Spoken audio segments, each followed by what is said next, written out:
Hello, my name's Lynn Gillespie, and this week on the High Performance Garden Show Nuggets, we share with you the answer to the question, why the zucchini leaves have silver spots.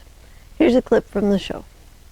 One of the questions that I did get on email is, what is the spots in the zucchini leaf? And don't ask me why there's a zucchini in the summer squash. It might have been, the mouse was eating the seeds and maybe moved them around a little bit. That might be why we have a zucchini over here.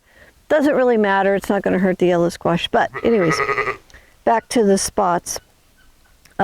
These are natural. This zucchini just has this silver color that comes on the plant. It's usually just in the younger leaves, and it's not a problem. If it is fuzzy or, sticking up, that could be powdery mildew.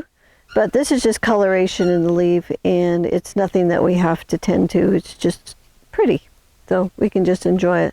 It's very, very common on zucchini, especially as the leaves are a little bit younger. This clip is from the High Performance Garden Show Year 10, Week 12. If you'd like to watch the whole show, it's free, it's online, and you can enroll on our website at thelivingfarm.org/high-performance-garden-show.